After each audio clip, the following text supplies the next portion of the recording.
Welcome everybody. Hopefully this works so we can get started. Yeah.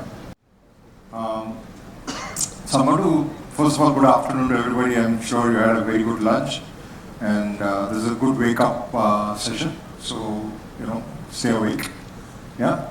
And I've structured my talk actually into two parts, the why and the what, right? I think a lot of you would have seen like async sessions, async events, that we see what it is and come to this thing. What I'm going to do is like cover the why of that. I think that's extremely crucial, right? Okay. So I start my journey from last Meet Magento India. We posed a question to people who came to the show, and we gave them a handout to fill. We received, I think, maybe about 200-ish filled handouts, right? The question was, give one or more reasons why a merchant should stay on Magento, or why you think they are moving away from Magento, right? And out of the 200 plus responses we got, all of them can be really summarized to one thing, which says Magento is more flexible, customizable, or Shopify is cheap and easy, or something like that, right? But I wasn't satisfied with that answer, right? We saw customers leave Magento and go to Shopify. I kept interviewing, merchants doing that, right? And we did a bit of survey with all of those, and the number one reason which I could find out from merchants why they were moving from Magento to Shopify was third parties already integrated with Shopify. If I ask my developer, I want to do this third-party integration, they come back and tell me it'll take whatever time, right? And that's a big concern. A lot of merchants are today experimenting with using a CDP platform, a marketing platform, and everything needs integration, right? And if we come back as developers to the merchant and say, yeah, it's going to take 2 weeks, 4 weeks, whatever, per integration, they're like, no, we want to, as someone described, fail fast, right? We want to try it. If it doesn't work, we want to move on. If it works, we'll enhance it and do whatever else we can. Yeah. So that's why this is a very crucial thing. Yeah. In general, what are the customer expectations? You won't believe a lot of customers move to Shopify with slower websites, slower core web vitals. Okay? They have bad core web vital and they're ready to move to Shopify just for one reason, right? They want ease of third-party integrations, ease, the speed at which things they want delivered should be at a faster speed, right? So I call this velocity, right? So customers or merchants are expecting a faster velocity of delivery from Magento. One thing in particular is third-party integrations, and we'll look at that. Yeah. Now, after I did that survey and all of that, in October I ended up in Meet Magento New York, and I heard this brilliant keynote speech from Eric, right? He's Shipper HQ. I assume a lot of people know Eric from quite some time. He's been great in the Magento community, right? And he posed this question, where do we go from here, right? And he came out, like there were multiple slides and talked a lot, but in summary, here's what he said, that you need design thinking. Yeah? You need to think a little bit out of the box and come out with a solution which solves a merchant's problem, right? It's not sufficient to say Magento is customizable, right? So he came up with this idea of this Venn diagram which talks about, that you need to develop something which is desirable, viable, and feasible, right? And the core of that, the goal is to get to a very good core in design thinking and give something out. Yeah? And the other one he said is that our community is the product. Yeah? And all of this sort of gels very well when I looked at the presentation, in Meet Magento UK. And, open source, brilliant thinking, and does something which merchants want. Yeah?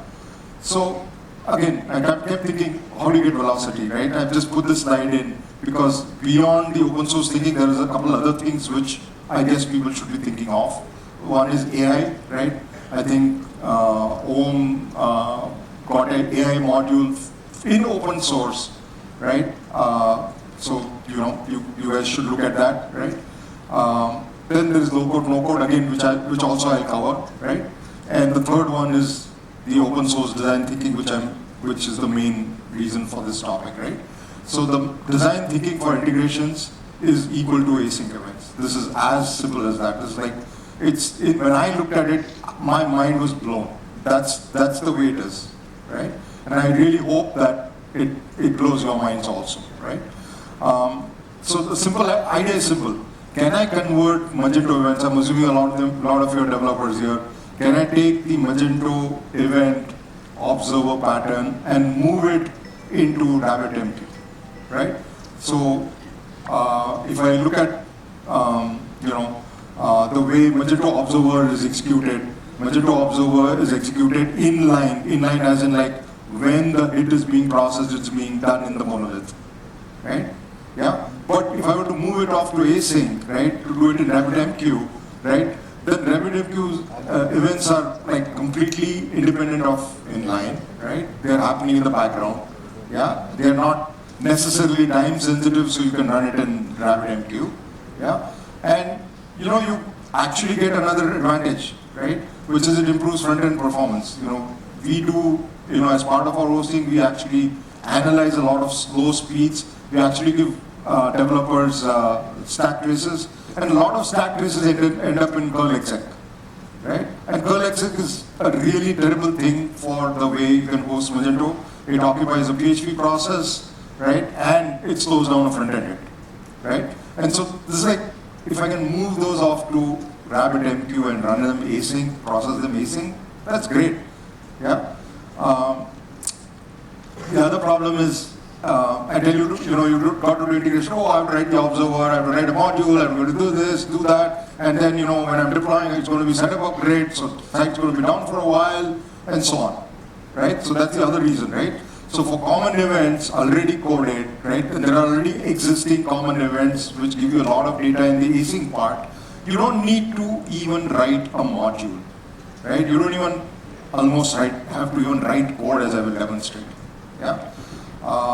And if you hook it to the low code, no code, as I'm going to demonstrate now, you really don't even need to write much code. Yeah, you get very good velocity processing of async events this way. Yeah, and speed of execution. Yeah, right. Obviously, the whole credit has to go to the person who developed it. Gaurav Shankar of Elegant in Australia, he's developed it. And he's delivered an open source module, which, like, I encourage all of you to go back and look at it. It's going to, like, as I said earlier, just blow your mind about the quality of design, the number of things he's taken care of within this. Yeah. So this is the monolith versus the distributed, right? So some common events are already handled. So when a observer gets a order save event, right, or order save after, the async event code is already pulling out the fact that whether it is a created event, it's a created order, it's an updated order, right, paid, bolded. So all these events get emitted to the RabbitMQ.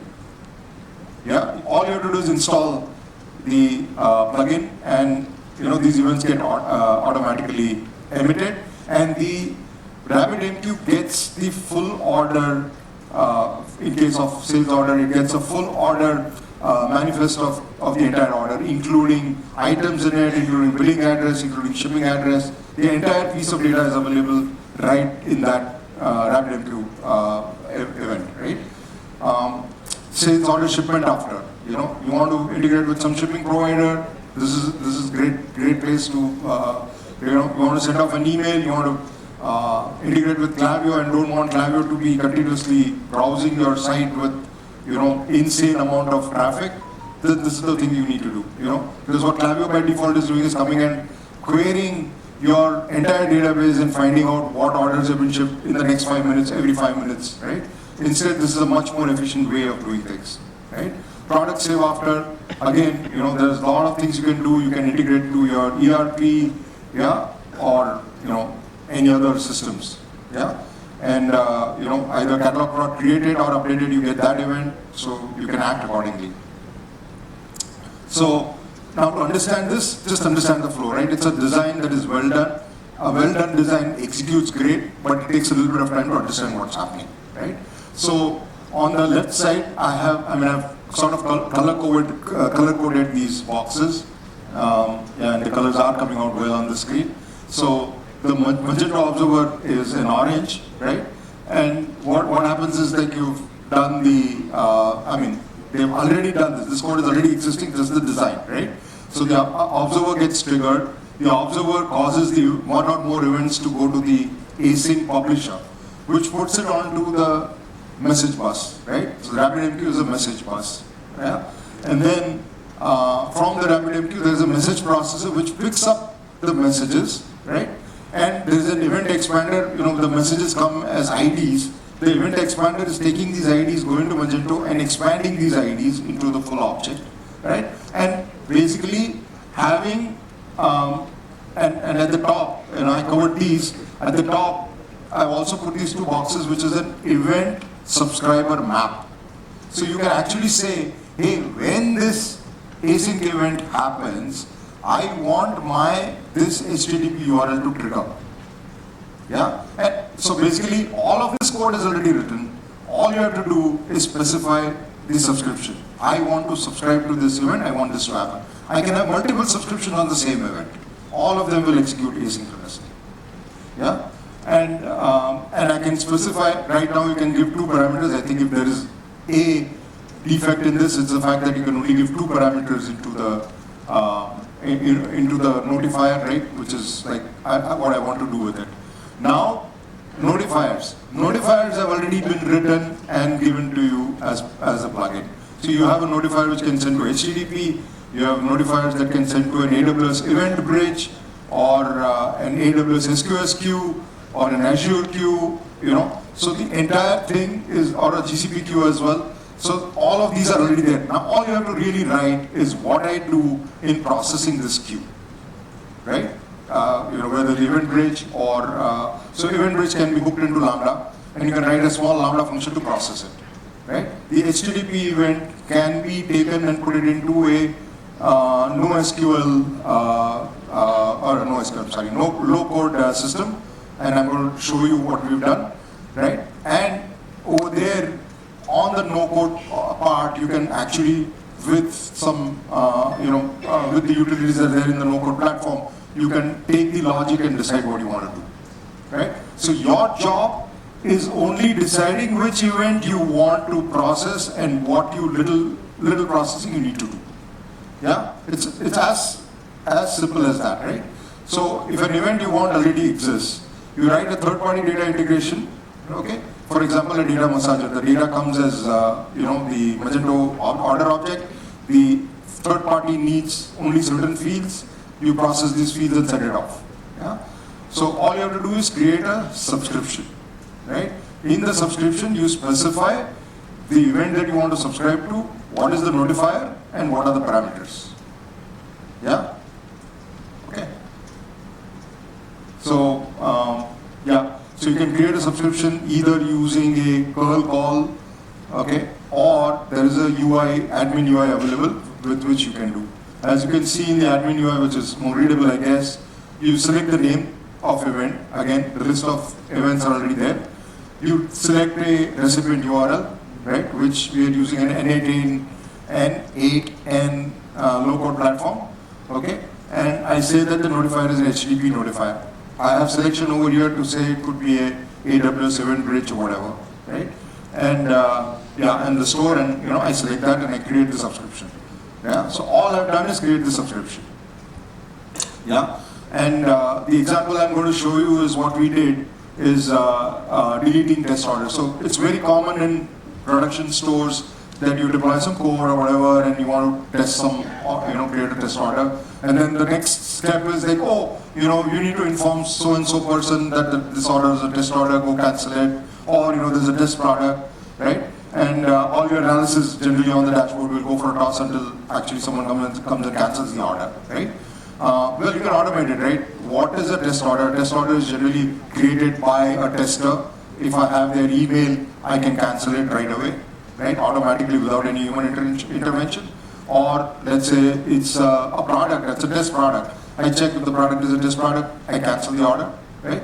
So, so we use n8n to create a flow, right, that creates a webhook to respond to the async event, right, which passes through a condition, which checks if an email is a test domain, and you could check for product, of course, and calls Magento REST API to cancel the order. Yeah. So if you go to n8n, all you have to do is create the webhook, okay, and we make a switch, and I'll expand on all of these, and make an HTTP request. Yeah. So in n8n, and we're looking at a test mode, so we can see the data. Okay. So what we've done is we've created a post URL, right? And in the post URL, I wanted to respond immediately. The output that I get from it is basically the input that I got, right? The data that I got, which is the full order. Okay. So this, I'm going to show you the full order in the next slide. So it starts with some headers and so on. Yeah. And then on the left, you can see, it continues with the rest of the order, the billing address and so on, right? And what we've done is we've created a switch which checks, this is the only piece of code we wrote, right? This line was the only piece of code we wrote, which is that, is the billing email a test email? If it is, then, continue to the next step, okay? And, so that data comes here. And what do we do over here? That was the other thing we did, right? Which is we exchanged we obviously created an authenticator on Magento side, so we could use the key here, specified all of that over here. And n8n actually supports Magento API as one of the options. That's great. Yeah. And all you have to do is then specify what you want to delete, right? So this two lines of code is what we wrote. Yeah. And if you can call it code, and the order is immediately deleted, right? So just to step back, we took the post URL that we got over here and put it over here in the recipient URL. So in the async, order got created, async event got fired, the async event we had subscription for, order created, it sent that entire order to this recipient URL, okay? And this recipient URL accepted it, passed it to the next step. The next step was a condition. The condition checked what the billing address was. And the next step was a HTTP node, which said, go delete the order. Or go cancel the order, not delete, but whatever. Yeah? Okay? And the order is now cancelled. Yeah? Third-party integration. Yeah. This is actually a practical example, which is to be used on the live site currently on dev. And unfortunately, Hardik would have implemented it, got typhoid a couple days ago, so he couldn't make it. But he couldn't actually get it live. But basically, the thing that he did is this, that he had a PHP code which did some curl call to send it to a third-party CDP, utility. And so we took out various things within the from the order and it was sending it out. Instead, what he did was he wrote some JavaScript code. So this code is gone. There's no more curl call in his success.php.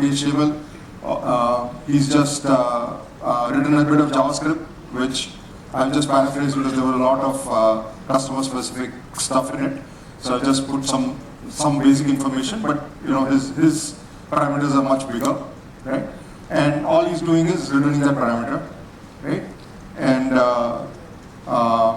And he has the HTTP request which goes to his CDP. Yeah. So it takes that data, sends it off to the CDP. Very similar to how I did the cancel order. Yeah. So basically, again, n8n workflow with webhook code and HTTP request code is a JavaScript piece of code, right? Yeah. And that's over here. Right? So this is just a bit of JavaScript code which just goes off in zip. Yeah.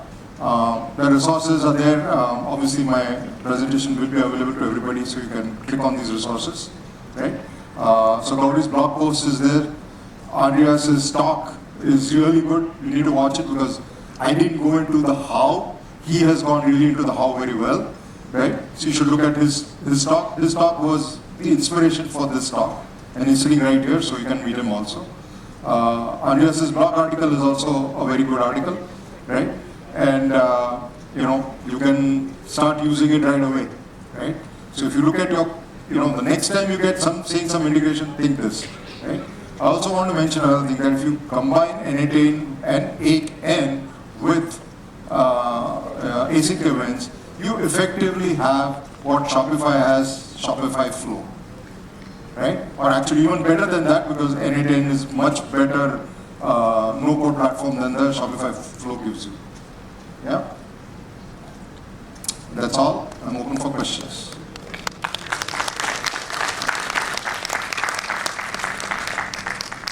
Questions? Huh?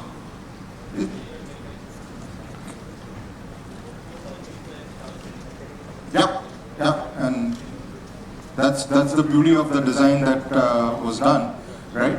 So his question is, what is the failure mechanism, right? What happens if the async event fails, right? So while I have not shown it over here, okay, in the fact that I have to do it in 20 minutes, so events are locked, okay? There is a Magento admin UI with a lock, plus there is a failure retry, and it does an exponential retry mechanism. So it retries and then tries after 2 minutes or something, 4 minutes, 8 minutes, like that. So it's a continuous retry. Yeah. So it is, you can monitor what's happened. You can see what events got fired, which got accepted, which got failed. Yeah. And oops. Yeah. So there's a very good thing. You need to install those plugins and see for yourself, right? Yeah. That's a very good question, And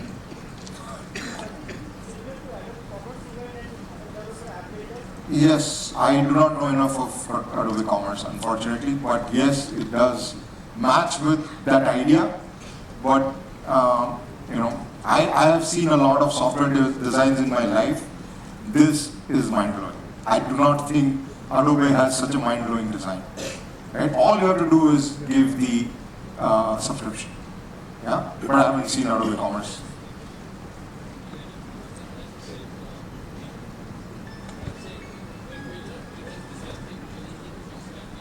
Yeah.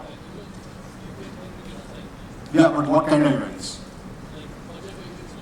Yeah, but like for example, you have created sales order create, sales order update. Okay. Okay, cool. So this replaces, this is open source. Yeah. And it works on Commerce Cloud, by the way. I'm sure Commerce Cloud is going to charge you a little bit more, right? But yes. Yes. Questions? Another 2 more minutes. Questions? Backbenchers questions. That's the attempt Andreas and I'm trying to do. This is the question that we had. Yeah? Yeah. I mean, not enough marketing. I think, Matthias put that, right? Need marketing. Right? And so we are trying to communicate more and more, I guess. Yeah?